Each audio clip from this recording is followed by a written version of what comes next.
ভারত এবং বাংলাদেশ তারা একসময় যত বড় বন্ধু ছিল, এখন পরস্পরের মধ্যে এক বড় ক্ল্যাশ শুরু হয়ে গেছে। তাদের মধ্যেকার সম্পর্ক সাম্প্রতিক সময়ে আরও সংবেদনশীল মোড়ে পৌঁছে গেছে। বিশেষ করে যখন ভারতীয় পররাষ্ট্রমন্ত্রী এসে বাংলাদেশকে সতর্ক বার্তা দিয়েছেন। তিনি এমন কিছু কথা বলেছেন এবং এমন কিছু কথা তুলে ধরেছেন যা দুই দেশের মধ্যেই অগ্নিসংযোগ করেছে। ঠিক কী ঘটেছে এবং এই নিয়ে দুই দেশের প্রধানের কি বক্তব্য, সবটাই জানাবো আজকের ভিডিওতে। তার আগে কমেন্ট বক্সে হর হর মহাদেব লিখতে ভুলবেন না। সকলকে আমাদের চ্যানেল পুরাণ কথায় স্বাগত। আজকে আপনারা জানবেন বাংলাদেশ এবং ভারতের নতুন সংঘর্ষ। ভিডিওতে এগোনোর আগে সবাই অবশ্যই আমাদের চ্যানেলটি সাবস্ক্রাইব করে নেবেন।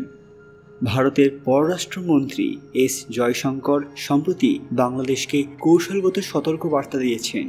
জয়শঙ্কর স্পষ্টভাবে বলেছেন যে বাংলাদেশকে তাদের পররাষ্ট্র নীতিতে ভারসাম্য বজায় রাখতে হবে এবং ভারত বিরোধী কার্যকলাপে অংশগ্রহণ বা তৃতীয় পক্ষের প্রভাবের কাছে নতি স্বীকার করা উচিত নয়।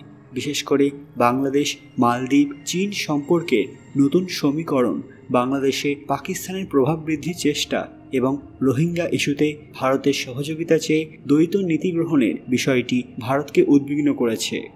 ভারতের এই সতর্কবার্তায় বাংলাদেশ সরকার আনুষ্ঠানিকভাবে প্রতিক্রিয়া জানিয়েছে। তারা বলেছে যে তারা ভারতের সঙ্গে বন্ধুত্বপূর্ণ সম্পর্ক বজায় রাখতে চায়, তবে পররাষ্ট্র নীতি সম্পূর্ণভাবে জাতীয় স্বার্থের ভিত্তিতে পরিচালিত হবে। তবে বাস্তবে ভারতকে নিয়ে বাংলাদেশের সরকারের সাম্প্রতিক অবস্থান কিছুটা কূটনৈতিক ভারসাম্য বজায় রাখার চেষ্টার মতো মনে হচ্ছে। যেমন একদিকে তারা ভারতকে আশ্বস্ত করছে, অন্যদিকে চীনের সঙ্গে অর্থনৈতিক এবং সামরিক সহযোগিতা বাড়াচ্ছে, যা ভারতকে আরও সন্দিহান করে তুলেছে। তবে ভারতের এই হুঁশিয়ারিকে বাংলাদেশ কতটা গুরুত্ব দিচ্ছে তা এখনও পুরোপুরি স্পষ্ট নয়। প্রধানমন্ত্রী শেখ হাসিনা ভারত বাংলাদেশ বন্ধুত্বকে অটুট রাখার বার্তা রেখেছিলেন, কিন্তু তার চলে যাওয়ার পর থেকেই ভারত বাংলাদেশের মধ্যে ভয়াবহ অবস্থানের সৃষ্টি হয়। দেশের অভ্যন্তরীণ রাজনৈতিক পরিস্থিতি এবং আসন্ন নির্বাচন সামনে রেখে ভারতকে সম্পূর্ণরূপে সন্তুষ্ট করতে পারছে না বাংলাদেশ। অন্যদিকে বাংলাদেশের সাধারণ জনগণের মধ্যে ভারত বিরোধী মনোভাব বেড়েই চলেছে। বিশেষ করে অভ্যন্তরীণ বাজারে সংকট, তিস্তার জলের চুক্তির অগ্রগতি না হওয়া, পাশাপাশি বিদ্যুৎ খাতে ভারতীয় বিনিয়োগ নিয়ে অসন্তোষের কারণ, এছাড়া বিভিন্ন এক্সপোর্টে বাধা সৃষ্টি, সব মিলিয়ে বাংলাদেশ ভারতের উপর ক্ষেপে আছে। অন্যদিকে ভারতও বাংলাদেশের প্রতি অসন্তুষ্ট।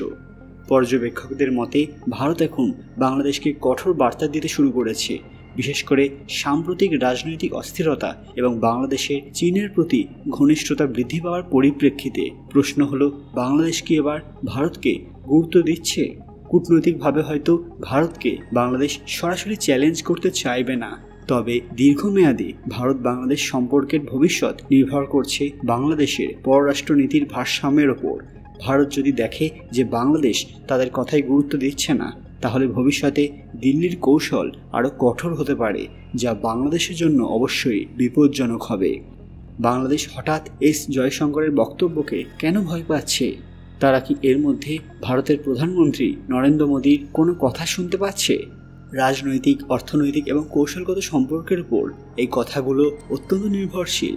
ভারতের পররাষ্ট্রমন্ত্রী জয়শঙ্কর অত্যন্ত কৌশলী এবং কঠোর কূটনৈতিক ভাষা ব্যবহার করেন, যা স্পষ্টভাবে বার্তা দেয় যে ভারত তার প্রতিবেশী দেশগুলোর রাজনৈতিক এবং কৌশলগত অবস্থান গভীরভাবে পর্যবেক্ষণ করছে।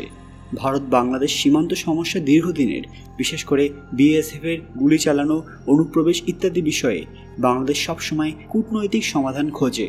কিন্তু ভারত যদি সীমান্তে কড়া ব্যবস্থা নেয় বা বাণিজ্যিক প্রবাহ সীমিত করে, তবে বাংলাদেশের সংকট তৈরি হতে পারে। ইতিমধ্যে বিভিন্ন জিনিস বয়কট করে দিয়েছে, বিভিন্ন এক্সপোর্ট থামিয়ে দিয়েছে।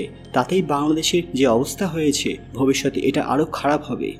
বাংলাদেশের অর্থনীতি অধিকাংশেই ভারতের ওপর নির্ভরশীল, বিশেষ করে বিদ্যুৎ, জ্বালানি এবং ট্রান্সপোর্ট সংযোগের ক্ষেত্রে। ভারত বাংলাদেশের প্রধান আমদানিকারক দেশগুলোর মধ্যে একটি এবং বিশেষ কয়েকটি বড় প্রকল্পে ভারতীয় বিনিয়োগ রয়েছে। জয়শঙ্করের কড়া বার্তা বা কৌশলগত চাপে ভারত যদি অর্থনৈতিক সুবিধাগুলো কমিয়ে দেয় বা কিছু ক্ষেত্রে শুল্ক আরোপ করে, তবে বাংলাদেশের বাজারে সংকট তৈরি হতে পারে। ভারত বাংলাদেশ সম্পর্ক ঐতিহাসিকভাবে ভালো হলেও ভারত কৌশলগতভাবে বাংলাদেশকে নিজের কৌশলগত বলয়ে রাখতে চায়। জয়শঙ্কর বারবার বাংলাদেশকে সতর্ক করে দিয়েছেন যেন তারা চীনের প্রভাবের কাছে পুরোপুরি নতি স্বীকার না করে। বাংলাদেশ চীনের সাথে সামরিক এবং অর্থনৈতিক সম্পর্ক সম্প্রসারিত করায় ভারত উদ্বিগ্ন এবং জয়শঙ্কর এটাই স্পষ্ট ভাষায় বুঝিয়ে দিয়েছেন যে ভারত চাইলে কৌশলগতভাবে বাংলাদেশকে কোণঠাসা করতে পারে। বাংলাদেশ প্রকাশ্যে জয়শঙ্করের বক্তব্যকে ভয় পায় না বলে দাবি করলেও বাস্তবিক অর্থে তারা ভারতের প্রতিক্রিয়া বেশ গুরুত্বের সঙ্গে বিবেচনা করছে। কূটনৈতিকভাবে বাংলাদেশ ভারসাম্য রক্ষা করতে চাইছে, যেখানে একদিকে ভারতকে আশ্বস্ত করছে আবার অন্যদিকে চীনের সঙ্গে সম্পর্ক অব্যাহত রাখছে। তবে ভারত যদি মনে করে বাংলাদেশ তার বার্তাকে গুরুত্ব দিচ্ছে না, তাহলে ভবিষ্যতে জয়শঙ্করের সতর্কবার্তা আরও কঠোর হতে পারে, যা বাংলাদেশের জন্য সত্যিকার অর্থেই বিপজ্জনক হয়ে উঠতে পারে।